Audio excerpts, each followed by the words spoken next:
إن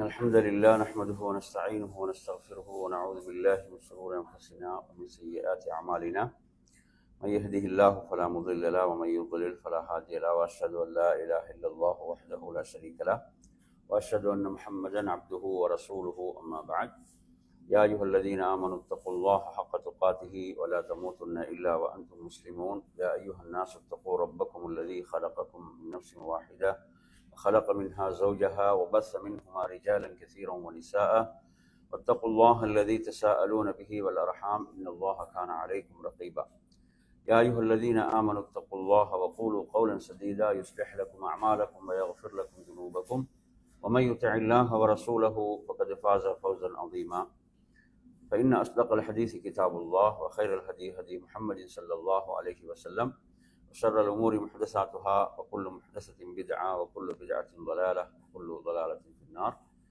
அன்பிற்குரிய நறுமை சகோதரர்களே, அஸ்ஸலாமு அலைக்கும் வரஹ்மத்துல்லாஹி வபரகாத்துஹு. இன்றைய மார்க்க வகுப்பில் நாம் ஒரு நூலை தேர்வு செய்திருக்கிறோம். நூல் குரூப்பில் ஷேர் பண்ணப்பட்டிருக்கிறது. இது ஷேக் சுல்தான் இப்னு அப்துல்லா அல் அம்ரி ஹஃபிதஹுல்லா அவர்களுடைய ஒரு தொகுப்பு.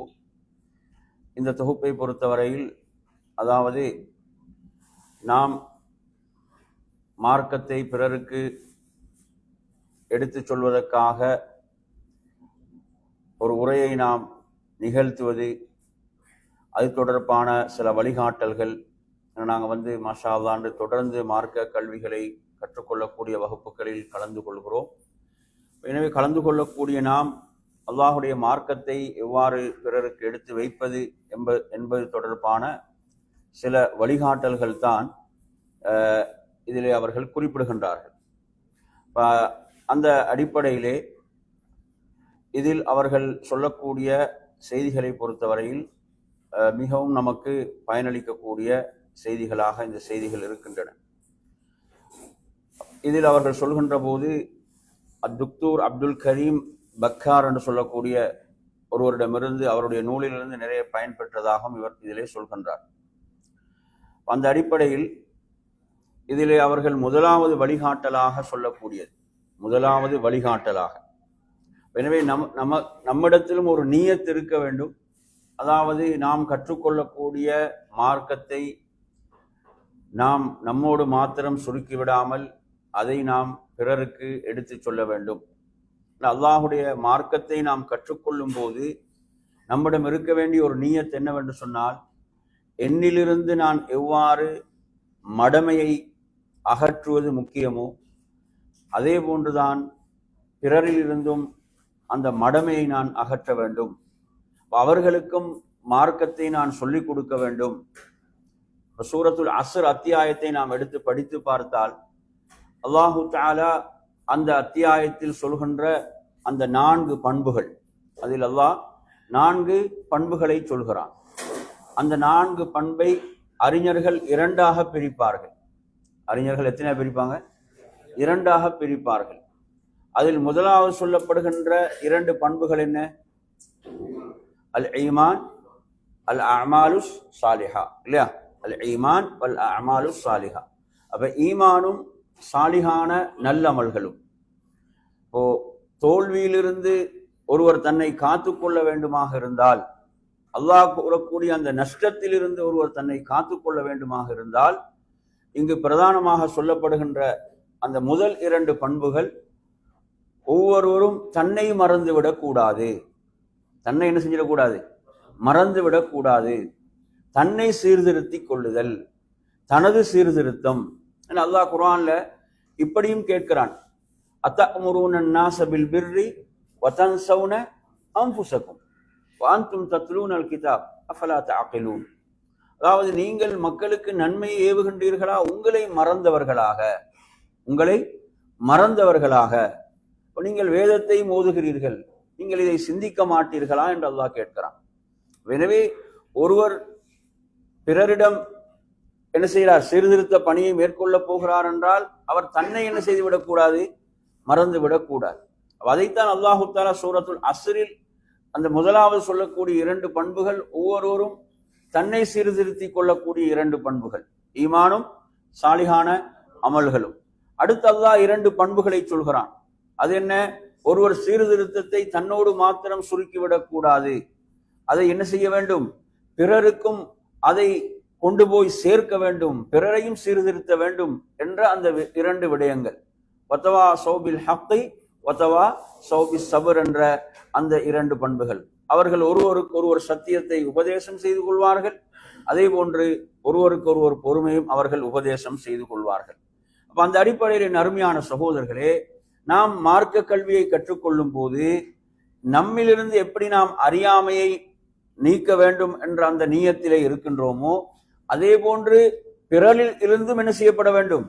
அந்த ஜஹல், அந்த அறியாமை என்பது நீக்கப்பட வேண்டும். அப்ப அதற்காக நான் என்ன செய்ய வேண்டும்? நான் பணி செய்ய வேண்டும், அதற்காக நான் உழைக்க வேண்டும் என்ற அந்த உயர்ந்த நீயத் என்பது நம்மிடம் இருக்க வேண்டும்.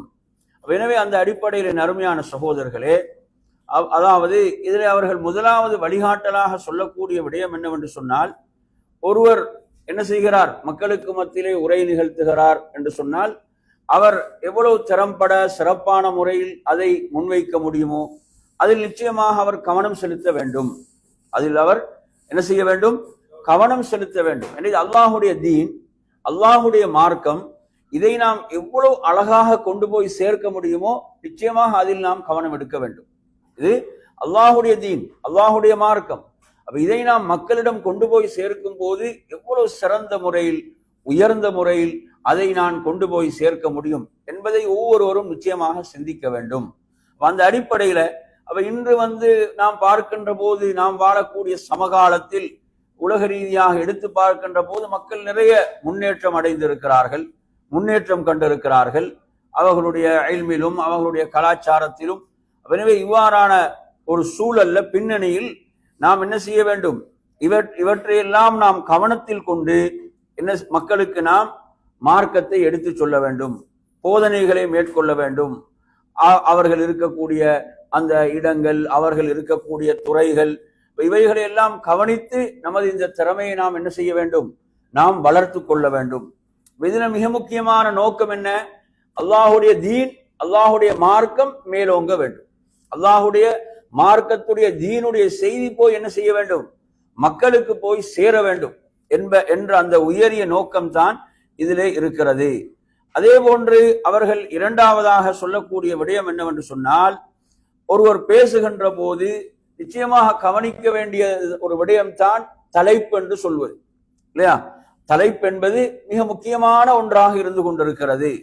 ஏனென்றால் அந்த தலைப்பு, இதுதான் தலைப்பு என்று நாம் மக்களுக்கு சொல்லிவிடுகிறோம் என்று சொன்னால் மக்களுடைய கவனம் எதில் தான் இருக்கும்? அந்த தலைப்பில் இருக்கும். அந்த தலைப்பில் தான் மக்களுடைய கவனம் இருந்து கொண்டிருக்கும். அப்படி இல்லாம பல தலைப்புகளை கொண்டு போய் அதில் நுழைக்கின்ற போது, அதாவது கேட்கக்கூடியவர்களுடைய அந்த சிந்தனம், அந்த சிந்தனை, அந்த கவனம் என்பதெல்லாம் என்ன செய்யப்படும்? சிதறடிக்கப்படும். அது என்ன செய்யப்படும்? சிதறடிக்கப்படும்.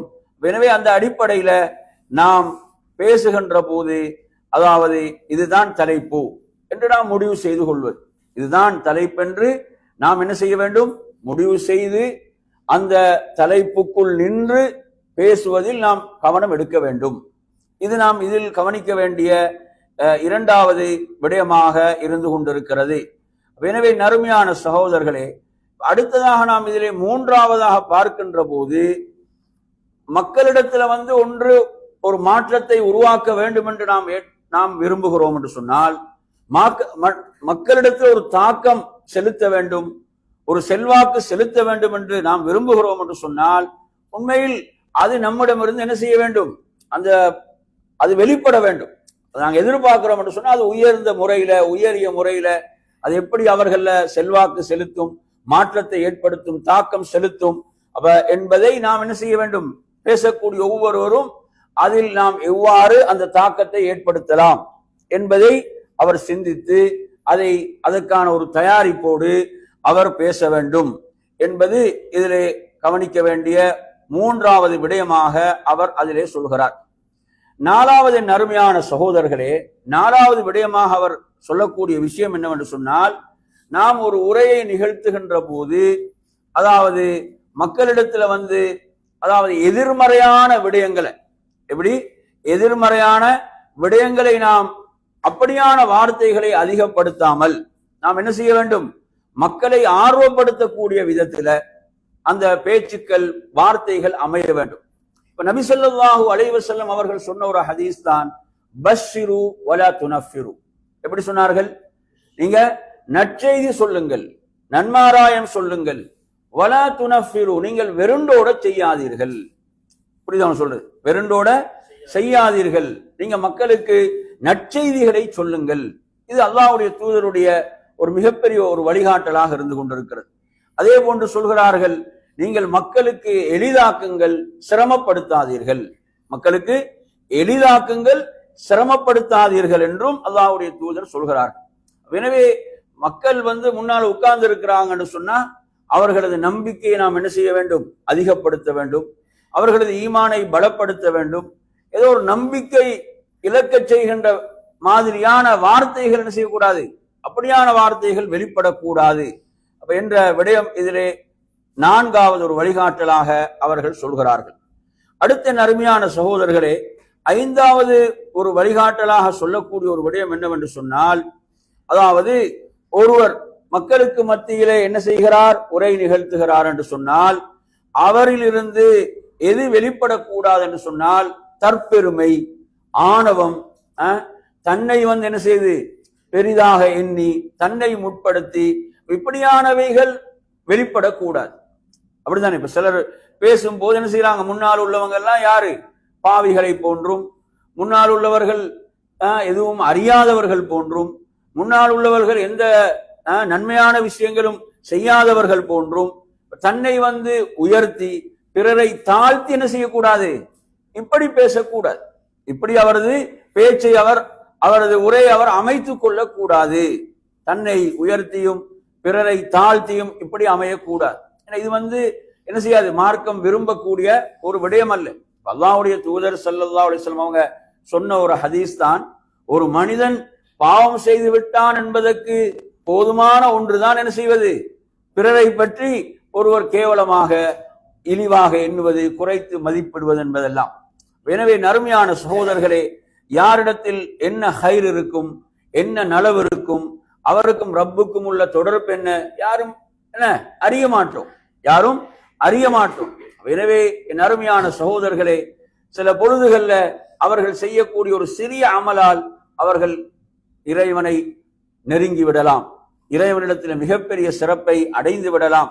எனவே அந்த அடிப்படையில முன்னால் உள்ளவர்கள் எல்லாம் என்ன ஏதோ பாவிகள் போன்றும் எந்த நன்மையும் செய்யாதவர்கள், எதையும் அறியாதவர்கள், இப்படியான ஒரு மனோநிலையில் ஒருவர் பேசக்கூடாது. இதில் நாங்கள் மிக கவனமா இருக்கோம்.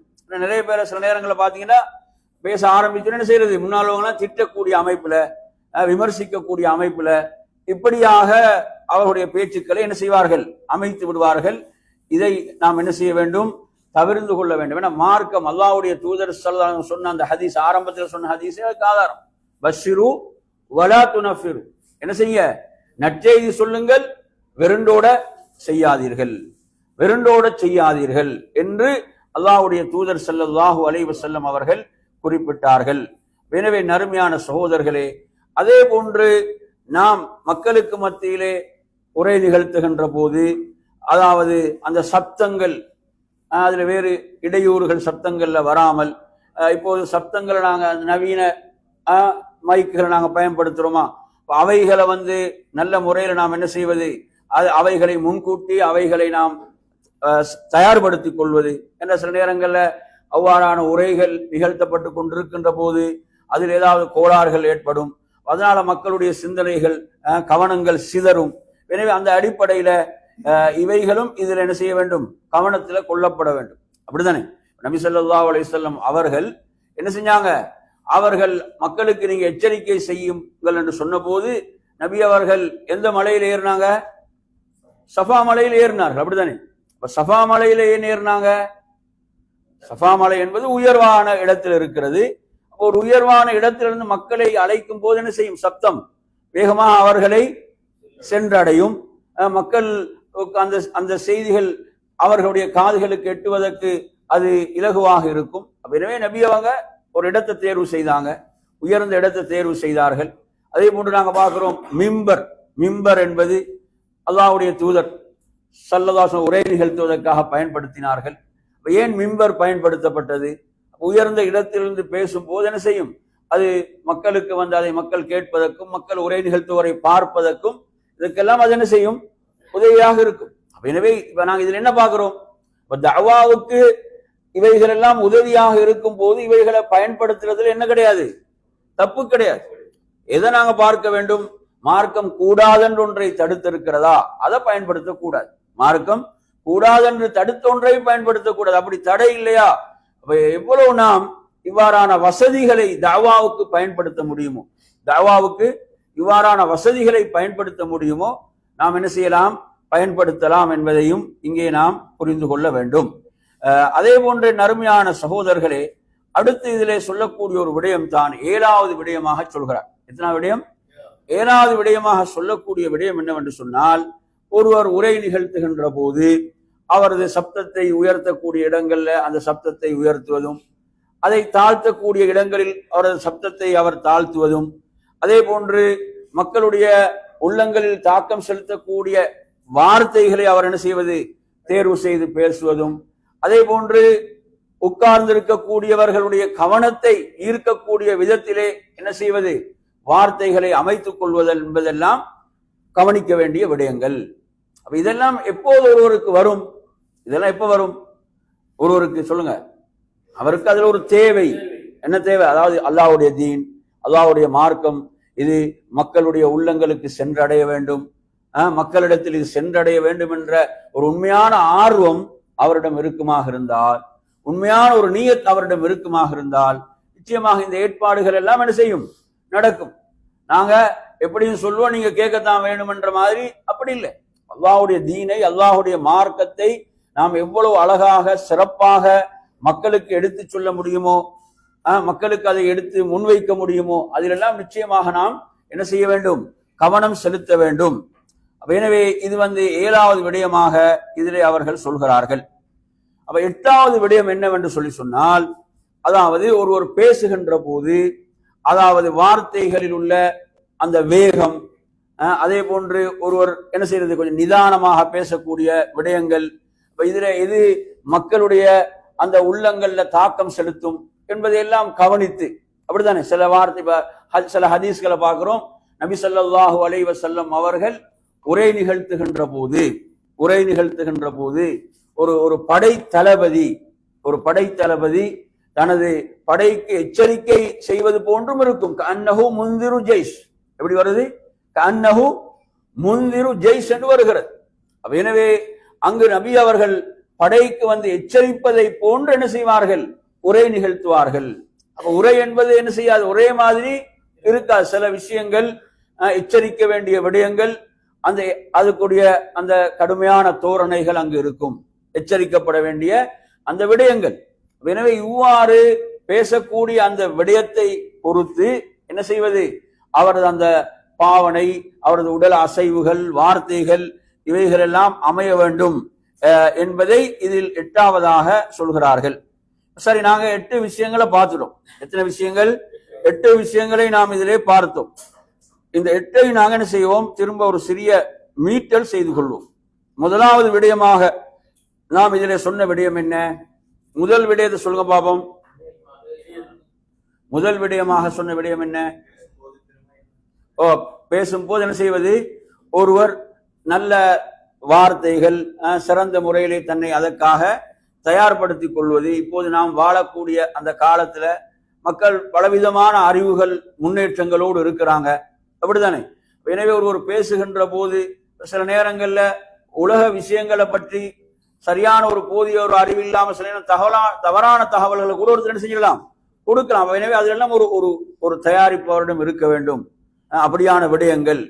எனவே நாங்க பார்க்கிறோம், இப்ப இந்த புத்தகத்தில் அவர் ஒரு இடத்துல சொல்வார், அதாவது ஒருவர் ஒரு மலேசியாவை சேர்ந்த ஒருவர் சைனாவுக்கு போய் என்ன செய்யறாரு, ஒரு உரையை நிகழ்த்த போகிறார் என்று சொன்னால், அவர்களுடைய கலாச்சாரங்கள் சார்ந்த, அவர்களுடைய விடயங்கள் சார்ந்த பல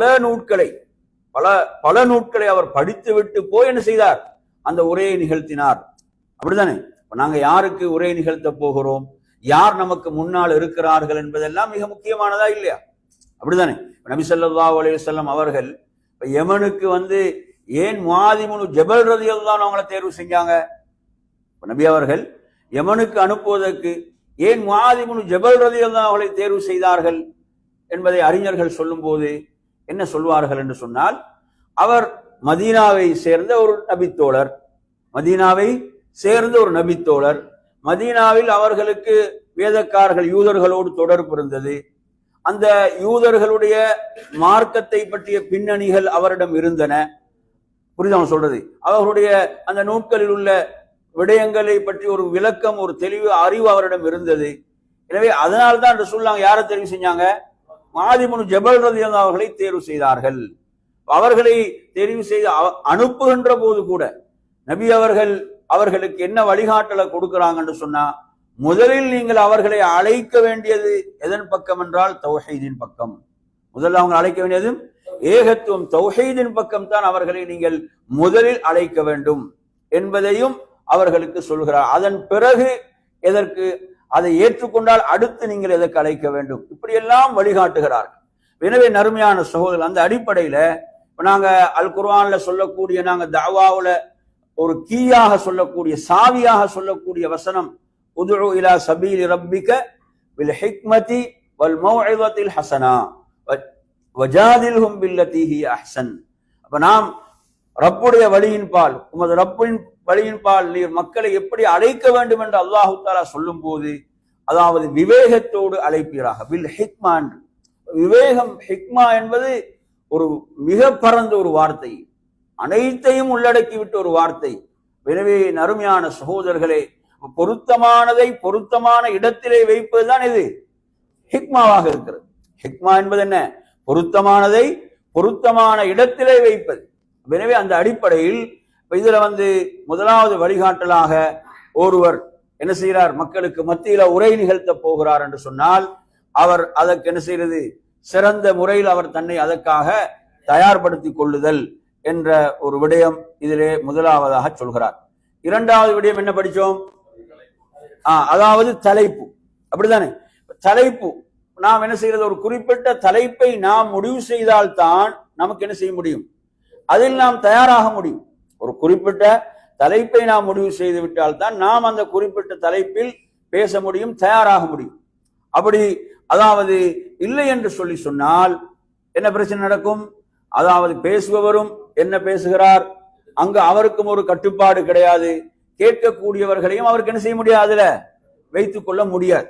அப்படித்தானே? இப்ப சிலவங்க பாத்தீங்கன்னா பேசுவாங்க, உரை நிகழ்த்துவார்கள், உரை நிகழ்த்தி விட்டு சொல்வார்கள், என்ன சொல்லுவாங்க, எனக்கு நேரம் போதாது, ஒரு அவர் கொடுக்கப்பட்டிருக்கும், ஒரு மணி நேரம் பேசுவாரு, எனக்கு தரப்பட்ட நேரம் போதாதுன்னு சொல்வார். ஆனா அவர் தலைப்புக்குள்ள வந்திருக்கவும் மாட்டார். புரியுதா சொல்றது? அவர் ஒரு மணி நேரம் பேசுவாரு, பேசிவிட்டு சொல்லுவார் என்ன, நேரமும் போதாதுன்றுவாரு, ஆனா கொடுக்கப்பட்ட தலைப்புக்குள்ள வந்திருக்கவும் மாட்டார். அப்ப பிரச்சனையா இல்லையா? பிரச்சனை. எனவே இங்கு மிக முக்கியமானது, இப்ப நாம் மக்களுக்கு எதை சொல்ல வேண்டும், இப்ப மக்களுக்கு தொழுகையுடைய முக்கியத்துவத்தை சொல்ல வேண்டுமா? அப்ப நாம் அதுதான் நமது கவனம், தொழுகையுடைய முக்கியத்துவம், தௌஹீத் ஏகத்துவத்துடைய முக்கியத்துவத்தை மக்களுக்கு சொல்ல வேண்டுமா?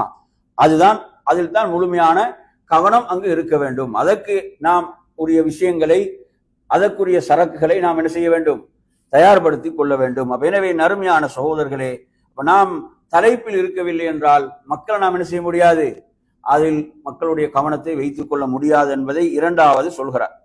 மூன்றாவது என்ன சொல்றார்? மூன்றாவது விஷயம், அவர் சொன்ன விஷயம் என்ன? மூன்றாவது நாங்க அதாவது எது எது அவர்களுக்குள்ள ஒரு தாக்கத்தை செலுத்தும், ஒரு வரலாற்றை சொல்வது, முதல்ல ஒரு வரலாற்றை சொல்வது பொருத்தமாக இருக்குமா, அல்லது ஒரு உதாரணத்தை கொண்டு ஆரம்பிப்பது பொருத்தமாக இருக்குமா, எதை கொண்டு ஆரம்பிப்பது அவர்கள் ஒரு தாக்கம் செலுத்தும், இப்படி என்ன செய்வது, அப்ப எது தாக்கம் செலுத்துமோ அப்படியான ஒரு விஷயத்தை எடுத்துக்கொள்வது, அதற்காக அப்படியான ஒரு தாக்கத்தை ஏற்படுத்தக்கூடிய விஷயத்தை அமைப்புல ஒருவர் என்ன செய்வது, தனது பேச்சை அமைத்துக் கொள்வது என்ற அடிப்படையில சொல்கிறார். அதே போன்ற நறுமையான சகோதரர்களே, அடுத்து நான்காவது விஷயம் என்ன? சொல்லுங்க. அதாவது எதிர்மறையான வார்த்தைகள், மக்களை வெறுண்டோட செய்கின்ற வார்த்தைகள், மக்களுக்கு வெறுப்பை ஏற்படுத்தக்கூடிய வார்த்தைகள் நாங்கள் என்ன செய்யக்கூடாது, பயன்படுத்தாமல் அவைகளை அதிகப்படுத்தக்கூடாது, தவிர்த்து கொள்ள வேண்டும். அடுத்ததாக இதில் இன்னொரு விஷயம், நீங்க மூன்றாவது அந்த குறிப்பில் கவனிக்க வேண்டிய ஒரு விஷயம்தான், அதாவது பேசக்கூடியவர் அவர் எவ்வளவு நம்பிக்கையோடு இருக்கிறாரோ, அவர் எவ்வளவு ஒரு நம்பிக்கையோடு அவர் இருக்கிறாரோ, நிச்சயமாக அது என்ன செய்யும், அடுத்தவங்கள தாக்கம் செலுத்தும். அவர்களே அது நம்பிக்கை இல்லை, அவரிடத்திலே அதுல உறுதி இல்லை என்று சொன்னா அது மக்கள் என்ன செய்யாது, தாக்கம் செலுத்தாது.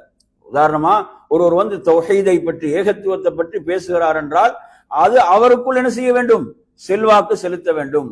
அவர் அதில் உறுதியாக இருக்கின்ற போது அதை அவர் மக்களுக்கு எடுத்து வைக்கக்கூடிய விதம் என்பதே வித்தியாசமானதாக இருக்கும். எனவே இது ஒரு முக்கியமான விஷயம். நாம் எதை மக்களுக்கு சொல்கிறோமோ அதில் நாம் ஆசை உள்ளவர்களாக, ஆர்வம் உள்ளவர்களாக, அதை செயல்படுத்தக்கூடியவர்களாக இருக்குகின்ற போது நிச்சயமாக அல்லாஹ் என்ன செய்வான், அதில் நிச்சயமாக அல்லாஹ் தௌஃபீக் செய்வான் என்பதை புரிந்து கொள்ள வேண்டும். அடுத்த 5வது விஷயமாக நாங்க இதுல என்ன படிச்சோம், அதாவது ஒருவர் தற்பெருமை, தன்னை புகழக்கூடிய அமைப்புல, புரியுதா சொல்றது, முன்னால் உள்ளவர்கள் எல்லாம் யாருதான், பாவிகளை போன்றும், நன்மைகளை செய்யாதவர்களை போன்றும், மார்க்க விஷயங்கள் எதுவுமே தெரியாதவர்களை போன்றும், இப்படி ஒருவர் தனது பேச்சை அமைத்துக் கொள்ளக்கூடாது. என்ன செய்யக்கூடாது, இப்படி அமைத்துக் கொள்ளக்கூடாது. இது மிக ஆபத்தானது. இது மக்கள் யாரும் விரும்பாத ஒரு விஷயம், மக்கள் யாரும் விரும்பாத ஒரு விடயம். அதுக்கு நாங்க ஒரு ஹதீஸையும் உங்களுக்கு ஆதாரமாக என்ன செய்தோம், சொன்னோம். எந்த ஹதீஸ், பஷ்ஷிரு வலா துனஃபிரு என்ற ஹதீஸை சொன்னோம். சரி, 6வது விஷயமாக என்ன சொன்னோம் என்ன அருமை சகோதரர்களே, அதாவது அது சுருக்கமா சொல்றதா இருந்தா, நாங்க அதுக்கு பயன்படுத்தக்கூடிய சாதனங்கள், பயன்படுத்தக்கூடிய அந்த இடமாக இருக்கலாம், அதற்குரிய சாதனங்கள், இவைகளெல்லாம் நாம் என்ன செய்யணும், நன்றாக அவற்றை தயார்படுத்திக் கொள்ள வேண்டும், அவற்றை நாம் தயார்படுத்திக் கொள்ள வேண்டும் என்ற அந்த விஷயங்கள் அதுல அவர் குறிப்பிடுகின்றார். சரி, 7வது என்ன அருமையான சகோதரர்களே, என்ன படிச்சோம், 7வது விடயத்தை பொறுத்தவரையில பேசக்கூடியவர் எந்த வார்த்தைகள்ல கொஞ்சம் சப்தத்தை உயர்த்துறது, எதில் அவர் என்ன செய்யறது, சப்தத்தை தாழ்த்துவது, இப்படியான வார்த்தைகள் அவர்கள் என்ன செய்யும், செல்வாக்கு செலுத்தும் போன்ற விடயங்கள். அதே போன்று கேட்கக்கூடியவருடைய கவனங்களை ஈர்க்கக்கூடிய அமைப்பிலே வார்த்தைகளை அமைத்துக் கொள்வது போன்ற விடயங்களை எல்லாம் இதிலே அவர் சொல்கின்றார். சரி, அடுத்ததாக 8வது விஷயம் என்ன படித்தோம், 8வது விஷயம் அதிலும் என்ன, அதுவும் பேசக்கூடிய அந்த வார்த்தைகள்ல ஒருவர் சில நேரங்கள்ல அவசரமாக பேச வேண்டிய விடயங்களாக இருக்கும், சில நேரம் கொஞ்சம் டைம் எடுத்து பேசக்கூடிய அமைப்பில் இருக்கும். இவைகள் எல்லாம் அவர் கவனத்துல கொள்ள வேண்டும். சரி, 9வது விடயம் என் அருமையான சகோதரர்களே, அதாவது அந்த வார்த்தைகளுக்கு மத்தியில அவர் நிறுத்தி பேசுவது, அவர் அந்த வார்த்தைகளுக்கு மத்தியில என்ன செய்வது, நிறுத்தி பேசுவது. சில நேரங்கள் நிறுத்துகின்ற போது மக்களுடைய கவனம் என்ன செய்யும், அவரை நோக்கி திரும்பும். எனவே இவ்வாறாக அவைகளை நிறுத்தி பேசுவதும், அதே போன்று பொருத்தமான அந்த இடங்களுக்கு பொருத்தமான தலைப்புகளை தேர்வு செய்வது என்பதெல்லாம் இதுல 9வதாக அவர் சொல்கின்றார். நபி ஸல்லல்லாஹு அலைஹி வஸல்லம் அவர்கள் உடைய அந்த உரைகளை நாம் எடுத்து பார்க்கின்ற போதும் இந்த பண்புகள் எல்லாம் அதில் உள்ளடக்கப்பட்டிருக்கும். அதே போன்ற நறுமையான சகோதரர்களே, அவருடைய உடல் அசைவுகள், அவர் உரை நிகழ்த்துகின்ற போது அந்த உடலுடைய அசைவுகளை என்ன செய்வது, பொருத்தமாக ஆக்கிக் கொள்வது, கூடுதலான அசைவுகளும் இல்லாமல், அசைவுகளே இல்லாமல் அப்படி என்று இல்லாமல் அந்த அசைவுகளை அவர் என்ன செய்யணும், பொருத்தமாக அவர் ஆக்கிக் கொள்வதிலே கவனம் செலுத்த வேண்டும் என்ற விடயத்தை இதிலே அவர்கள் சொல்கிறார்கள். அதே போன்ற நறுமை பேசுகின்ற போது முன்னால் உள்ளவர்கள் நாம் என்ன செய்வது, அவர்களை நன்றாக பார்த்து நாம் பேசுவது. நாங்கள் எங்கோ பார்த்து கொண்டு பேசுவதல்ல, எங்கோ பார்த்து கொண்டு பேசுவதல்ல. ஏன்னா அவர்கள் நாங்க பார்க்கும் போது அவங்களோட கவனம் எங்க இருக்கும், நம்மிலே இருக்கும். சிலவங்க தூங்குவதை கூட பயப்படுவாங்க, என்னடா என்னையே பார்த்து கொண்டிருக்கிறாரேன்னு, அப்படித்தானே, என்னையே பார்த்து கொண்டிருக்கிறாரேன்னு என்ன செய்வாரு, தூங்குவதை கூட பயப்படுவார்கள். ஹதீஸ்களை பார்க்கிறோம். அப்துல்லா இப்னு மஸ்ஊத் போன்ற சஹாபாக்கள் சொல்கிறார்கள், நபி அவர்கள் ஜும்மாவுடைய நாளில் உரை நிகழ்த்த ஆரம்பித்து விட்டால் நாங்கள் நபியை நோக்கி திரும்பி விடுவோம், நாங்கள் அல்லாஹ்வுடைய தூதரை நோக்கி என்ன செய்வோம், நாம் அவர்களை நோக்கி திரும்பி விடுவோம், எமது முகம் அவரை முன்னோக்கியவராக என்ன செய்யும் இருக்கும் என்று சொல்லக்கூடிய செய்திகளை எல்லாம் பார்க்கின்றோம். எனவே இவ்வாறாக என்ன செய்வது, அதாவது முன்னால் உள்ளவர்களை பார்த்து நாம் அந்த உரையை நிகழ்த்துவது, அமைத்துக் கொள்வது என்ற அந்த விடயம் இதிலே கவனிக்க வேண்டிய விடயமாக இருந்து கொண்டிருக்கிறது. அதே போன்ற நறுமையான சகோதரர்களே, இதுல அடுத்த சில விஷயங்கள் ரிப்பீட் ஆகக்கூடிய விஷயங்களும் இருக்கின்றன. ஒருவர் பேசுகின்ற போது என்ன செய்யறது, இப்ப மக்கள் ஏற்றுக்கொள்ளக்கூடிய அமைப்பில் என்று சொன்னா, மக்கள் நல்ல, நாங்க ஆரம்பத்தில் சொன்ன மாதிரி தான், என்ன அவங்களோட உள்ளங்கள் குளிரச் செய்கின்ற அமைப்புல அவங்க விரும்ப செய்கின்ற அப்படியான அந்த விடயங்கள், இவைகள் எல்லாம் இதில் என்ன செய்யப்பட வேண்டும், கவனத்திலே கொள்ளப்பட வேண்டும் என்பதை அதிலே அவர்கள் குறிப்பிடுகின்றார்கள். எனவே நறுமையான சகோதரர்களே, இப்ப நாம் இந்த தலைப்போடு, இந்த தலைப்பில் அடுத்துள்ள விஷயங்கள் நாங்க பார்க்கலாம். இப்ப நபி ஸல்லல்லாஹு அலைஹி வஸல்லம் அவர்களுடைய வாழ்க்கையில நாம் எடுத்து பார்க்கின்ற போது, நபி அவர்கள் மக்களுடைய அந்த கவனத்தை திருப்புவதற்காக என்னென்ன முறைகளை எல்லாம் கையாண்டாங்க.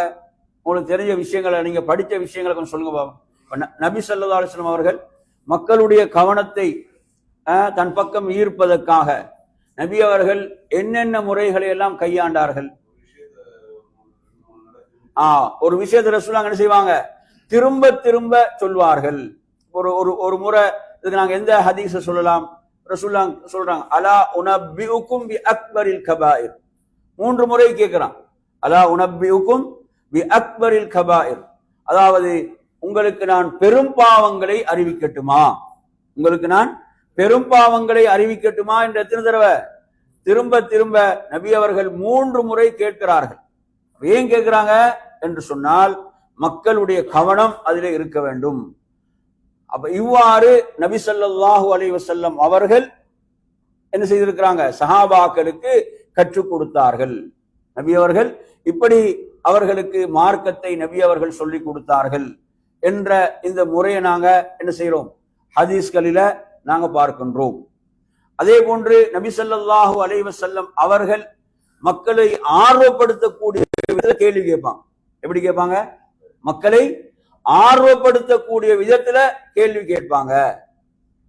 கேள்வி கேட்டு என்ன செய்வார்கள், அதற்குரிய பதிலை சொல்வார்கள். அப்படி ஹதீஸ் நாங்க படித்திருக்கிறோமா இல்லையா, அப்படியான ஹதீஸ்கள் நாங்க படித்திருக்கிறோமா இல்லையா, நாங்க அதுக்கு எந்த ஹதீஸ் ஆதாரமாக சொல்லலாம் இப்படியான விடயங்களுக்கு சொல்லுங்க பாபம்.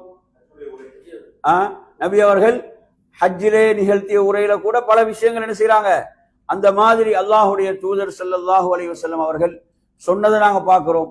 அதே போன்று நபி அவர்கள் மதீனாவுக்கு சென்றவுடன் மக்களுக்கு ஒரு உரை நிகழ்த்தினாங்க தானே, மதீனாவுக்கு சென்றவுடன் மக்களுக்கு ஒரு உரை நிகழ்த்தினார்கள். அந்த உரையை கூட நீங்க எடுத்து பார்த்தீங்கன்னா, நபி அவர்கள் அந்த மக்களுக்கு முதலில் சொன்ன விஷயம் சொர்க்கத்துக்கு நிம்மதியாக செல்ல முடியுமான விஷயங்கள் தான். சொர்க்கத்தை ஒருவர் நிம்மதியாக சொர்க்கத்தில், ஈடேற்றமாக சொர்க்கத்தில் நுழைய முடியும், ஒருவர் சொர்க்கத்தில் நுழையலாம் என்ற விஷயங்களை தான் என்ன செஞ்சாங்க, மதீனாவுக்கு சென்றவுடன் முதல்ல சொல்றான்.